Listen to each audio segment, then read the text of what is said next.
Hi freelancers! In this video I want to show you how to solve problems thinking about problems. I know that it sounds a little crazy, but the point is that many times when I wanted to do something on my life, could be something connected with personal stuff or something connected with my business, I'm a web developer. Always I was trying to create the perfect plan, but I was never thinking about the problems that will appear on the way. That's why I always was disappointed and always had problems with deadlines. So maybe you feel familiar with what I am saying. So if you see the traditional approach, you will read something like this. First, you need to determine where you are, and you need to take an accurate picture of your current situation. Then they say you have to identify what's important for you. You have to set direction, focus, and arrange your time. Then they say define what you must achieve, define expect goals, what you want to achieve, so on. And finally they say review, because it is never over. Okay, maybe this is a good explanation, but I don't see here in any point that you have to think also about unexpected things that could appear on the way. So that's why with this traditional approach, I think that there is a big problem. And as I define here, with this traditional approach of project management, we don't think about problems. And because of that, unexpected situations will come on the way for sure. You know that always when you do something as you plan, it will never happen as you plan. Because this is life, things are changing.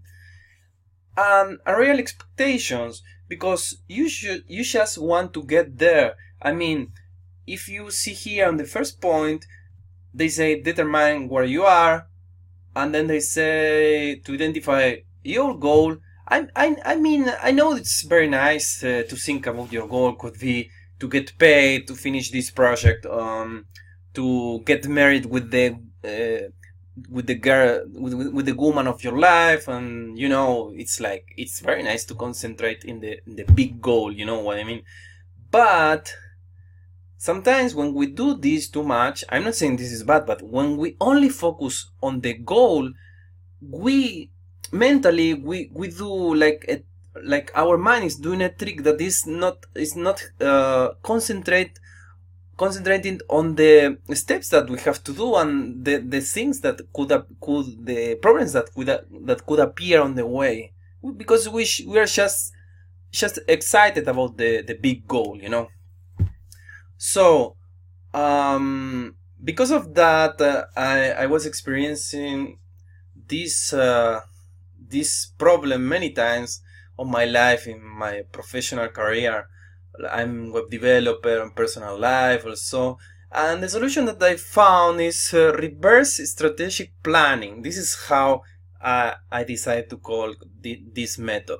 I mean, maybe I'm sure I'm not creating nothing new. For sure, many guys are using something similar, but I just want to share what is working for me, and hopefully it will work for your life and for your professional life also. So, the solution is reverse strategic planning. It means to change direction, to think the opposite. And with this new approach, the main points that I define are these points. So first, you need to define what is between you and what you want and what you must achieve. It means to define all the tasks that you have to do. This is the first point. Okay, so you will see, you will think about all the steps and tasks that you have to do in order to get to your goal. But then you need to identify unexpected issues between you and what you must achieve. It means to identify unexpected issues and problems. This is key. This is key on this new approach. It's key. I know that you don't want to deal with problems, you want to forget about it, but I'm so sorry, my freelancer friend, but it will happen. If you are already working as freelancer, you know that many problems are coming on the way and we need to be ready for this. So that's why on the third point, I wrote here, determine where you are. And it means when you know where you are, from the point of view of this approach, it means to be ready to deal with all the tasks that you have defined and to be ready to deal with unexpected issues that you have identified. So, let's see a practical example. Here, I have an example of a small project, development project. So we have here the schedule. Let's see. Let's say I need to. I told to my client this is the deadline. Okay, it could be Friday. Okay, let's put here. Let's move a little here. Sorry, it's Spanish. Sorry, I can't edit because it's published document. Okay, so let's say it's on Friday 22nd deadline. Here is June Spanish. Okay, so I have two tasks for this project, and I decided to give these tasks to developers. Okay, I'm always doing outsourcing with many developers around the world. So in this case, developer John will integrate the theme with WooCommerce. So it is the task is backend development, and he told me that he will finish on Friday here, 15th.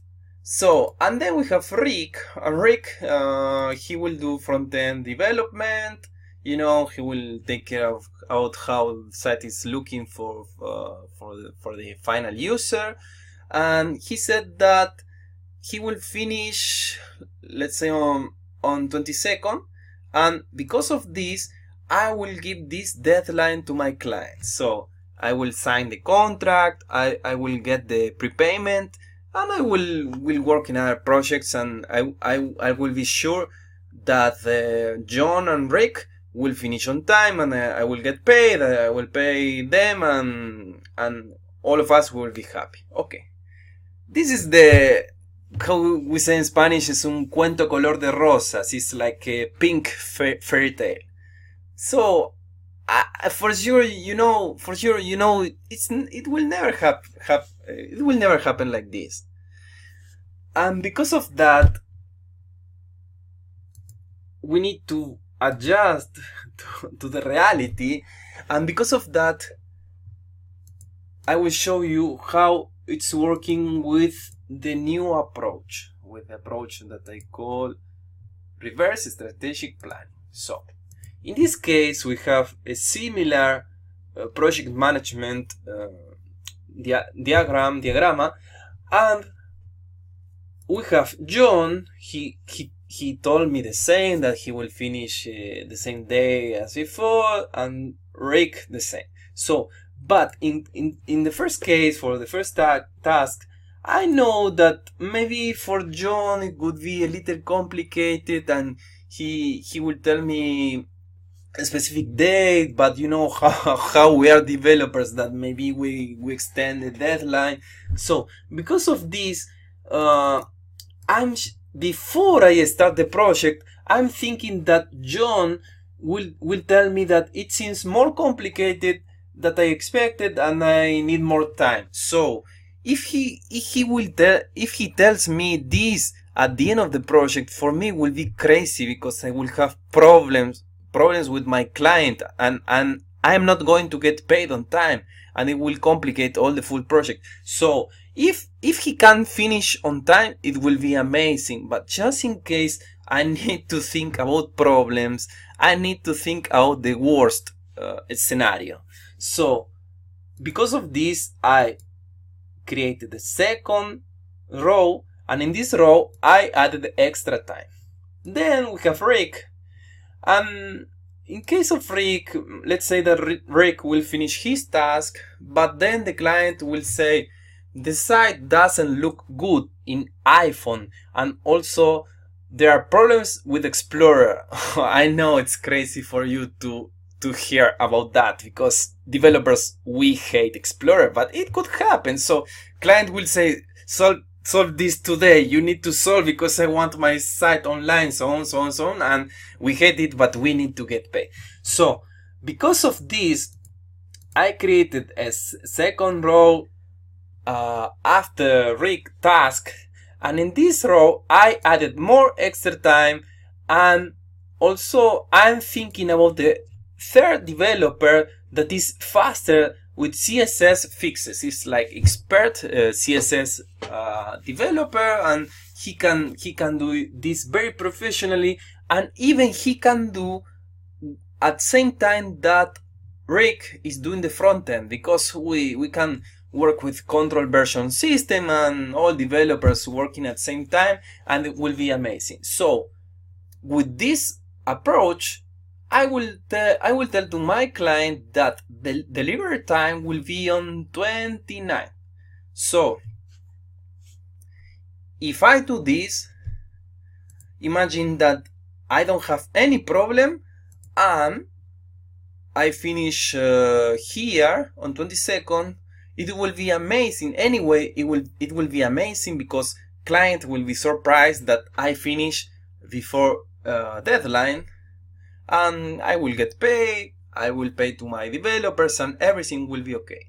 Second option, if something is not working, imagine I have only one problem, or I have two problems with deadline, and the other developer he's a little slow for CSS fixes. In this case, it won't be really a problem, because I thought I was thinking about problems even before the problem was appearing. So this is the main idea of this approach, of this reverse strategic planning.